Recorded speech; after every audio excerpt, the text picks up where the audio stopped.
राजस्थान विधानसभा के बजट सत्र का आज तीसरा दिन है। आपको बता दें कि गहलोत सरकार 24 फरवरी को वर्ष 2021-22 का बजट पेश करेगी और ऐसे में कांग्रेस इसे जनता की उम्मीदों पर खरा उतरने वाला बजट बता रही है। तो वहीं उधर बीजेपी ने सरकार को घेरने की तैयारी भी पूरी कर रखी है। बीजेपी नेता गहलोत सरकार को बेरोजगारी और अपराध को लेकर लगातार निशाने पर ले रहे हैं।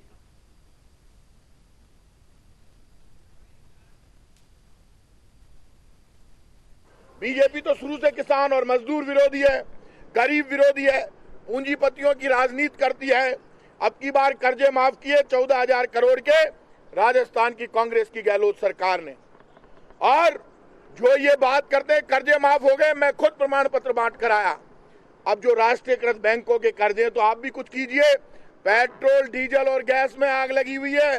कांग्रेस सरकार ने राजस्थान के नौजवानों की पूरी दुर्दशा कर रखी है। इन्होंने कई घोषणाएं की, यहाँ पर कॉलेज खोलने की घोषणाएं की, लेकिन पूरे राजस्थान में एक एक कमरे में कॉलेज चल रहे हैं। पहले भी 2013 में जब इनकी सरकार थी तो इन्होंने एक एक कमरे में एक एक यूनिवर्सिटी खोल कर गए थे। एक ही होटल के 13 कमरों में 13 यूनिवर्सिटी खोल दी और आज राजस्थान के एक एक कमरों में कॉलेज चल रहे हैं। ना कोई बजट का प्रावधान किया है, ना कहीं कॉलेज की जमीन अलॉट हुई है, ना कहीं कॉलेज की बिल्डिंग बनी है, कहीं तो स्कूलों के अंदर ही कॉलेज खोल दिया और 1 रुपए का भी प्रावधान नहीं किया। देश के प्रधानमंत्री महोदय हमेशा ये कहते थे कि मैं मेरे भारत देश के किसानों की आय दुगनी कर दूंगा, संपन्न कर दूंगा, लेकिन आज की व्यवस्था को देखते हुए ये लग रहा है कि आय दुगनी करना तो दूर की बात है, उनकी मातृभूमि, उनकी खेत खलियान जो जान से भी प्यारा है, उस धरती को वो एक तरह से कंपनियों को देने जा रहे हैं कि किसान अपनी मर्जी का मालिक भी नहीं रहेगा। इससे बड़ी शर्मनाक बात क्या होगी? और अपने ही देश के, अपने परिवार के आगे झुकने में कौन सी शर्म है? तो राजस्थान विधानसभा का आज बजट सत्र का तीसरा दिन है और इसी को लेकर लगातार जो बीजेपी है कांग्रेस को घेरने की पूरी कोशिश करती हुई नजर आई है। और आपको बता दें 24 फरवरी को 2021-22 का बजट पेश किया जाएगा और इस बजट को कांग्रेस ने जनता के लिए हितकारी बताया है और उनके लिए लाभकारी बताया है। लेकिन इस बीच जो बीजेपी है वो लगातार कांग्रेस पर कटाक्ष करती हुई नजर आई है।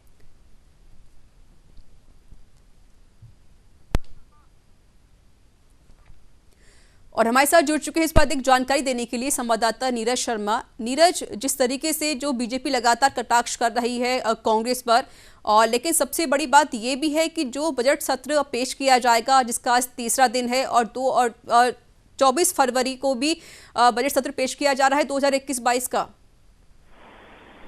देखिए, राजस्थान विधानसभा का जो बजट सत्र चल रहा है, निश्चित रूप से सरकार की ये कोशिश है कि इस बजट सत्र के अंदर आम जनता को ज्यादा से ज्यादा राहत दी जाए और बजट के माध्यम से ऐसी व्यवस्था पैदा की जाए जिससे जो आर्थिक स्थिति प्रदेश की खराब हुई थी और पटरी से अर्थव्यवस्था उतरी थी उसको वापस से ट्रैक पर लाया जाए। इसके लिए मुख्यमंत्री अशोक गहलोत खास तौर पर तैयारी इस बात की कर रहे हैं कि उद्योग धंधे जो हैं इनको चलाया जाए और उद्योग, अलग अलग जो उद्योग हैं उनको प्रमुखता देते हुए और रोजगार से जोड़ा जाए। साथ ही बेरोजगारों को भर्तियों से जोड़ा जाए, यानी कि बड़े स्तर पर भर्तियां जो हैं वो अलग अलग डिपार्टमेंट्स में निकाली जाएं ताकि लोगों को राहत मिल सके। सरकार का फोकस जो है इसी बात पर है और उसी को लेकर के अब लगातार जो है सदन के अंदर कार्रवाई भी लगातार चल रही है। प्रश्नकाल शून्यकाल के बाद में आपको बता दें कि अब चर्चा जो है वो राज्यपाल के अभिभाषण के ऊपर चर्चा का दौर जो है वो चल रहा है। लेकिन कुल मिलाकर के आज विधानसभा के सदन में कई वार्षिक प्रतिवेदन और लेखे भी रखे जाएंगे। संसदीय कार्य मंत्री शांति कुमार धारीवाल की ओर से 12 प्रतिवेदन और लेखे आज रखे जाने हैं। राज्य मानवाधिकार आयोग की अंकेक्षण रिपोर्ट है, राज्य मानवाधिकार आयोग का वार्षिक प्रतिवेदन है, नगरीय पेयजल सीवरेज आधारभूत विकास लिमिटेड का प्रतिवेदन है, metro rail corporation, Rajasthan state beverage corporation का वार्षिक प्रतिवेदन, गंगा शुगर मिल का वार्षिक प्रतिवेदन और Rajasthan state road development construction corporation का प्रतिवेदन, अजमेर डेवलपमेंट अथॉरिटी का वार्षिक लेखा, आवासन मंडल के अंकेक्षण लेखे, पुलिस आवासन और निर्माण निगम का वार्षिक प्रतिवेदन, महात्मा गांधी राष्ट्रीय रोजगार गारंटी, फिर रोजगार की बात आ गई, ग्रामीण रोजगार गारंटी स्कीम राजस्थान का वार्षिक जो प्रतिवेदन है वो रखा जाएगा।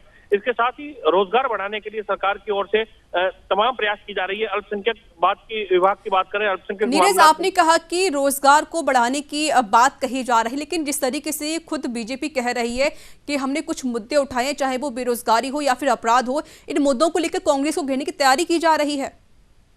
देखिए, तैयारियां तो विपक्ष की ओर से चलती हैं। विपक्ष अपनी ओर से मुद्दे उठाती है और उनका जवाब जो सरकार की ओर से दिया जाता है। तो बीजेपी के जो विधायक अपनी ओर से तैयारी करके आ रहे हैं, सरकार को, सत्ता पक्ष को घेरने की रणनीति बना करके आ रहे हैं, तो माकूल रूप से उसका जवाब जो है वो भी दिया जा रहा है। संसदीय कार्य मंत्री शांति कुमार धारीवाल से भी आज हमने जब पूछा कि आपको घेरने की रणनीति बीजेपी की ओर से तैयारी की जा रही है और तो आज आप सदन में कैसे निपटेंगे, आपके ऊपर आरोप भी लगाए, कल एक चित्र भी दिखाया, तो उन्होंने कहा कि वो तो हमें घेरेंगे लेकिन हम उनके घेरने में आते नहीं है। तो आप इससे अंदाजा लगा सकते हैं सरकार के मंत्री कितने बेफिक्र हैं और बाकायदा वो पूरी तैयारी के साथ में आ रहे हैं। मुख्यमंत्री अशोक गहलोत ने भी जो विधायक दल की बैठक ली थी उसमें कहा था आप लोग एकजुट रहें और पूरी तैयारी के साथ में जाएं। जो सवाल विपक्ष की ओर से पूछे जाने हैं उनकी आप जब प्रैक्टिस करके पूरी तैयारी करके जब आप जाएंगे सदन के अंदर, तो आपके पास जब प्रश्न आएगा तो उसका आप नियम अनुसार जवाब दे देंगे, उसमें आप सक्षम होंगे। तो निश्चित रूप से ये जो टिप्स हैं ये टिप्स दिए गए हैं और साथ ही अपनी ही पार्टी के विधायकों को ये भी एहतियात दी गई है कि आप अपनी सरकार के मंत्रियों को घेरने के लिए कहीं खड़े ना हो जाना, क्योंकि इससे गलत मैसेज जाता है और विपक्ष को बैठे बैठाए मौका मिल जाता है। तो पूरी तरीके से जो सत्ता पक्ष है वो एकजुट सदन के अंदर नजर आ रहा है, इसलिए बीजेपी को अब तक कोई ऐसा बड़ा मुद्दा हाथ नहीं लगा जिस पर सरकार को घेरा जा सके। बिल्कुल, और ये साफ तौर पर हम ये भी कह सकते हैं कि जो अब चुनाव आने वाले हैं विधानसभा के, इसको लेकर भी कांग्रेस अब सक्रिय नजर आ रही है, क्योंकि जो बजट पेश किया जाएगा उसके आधार पर ही जो जनता होगी उनको वोट देगी। और इसके लिए बहुत बहुत शुक्रिया। अधिक जानकारी देने की नजर बनाए रखें, अपडेट आपसे लेते रहेंगे।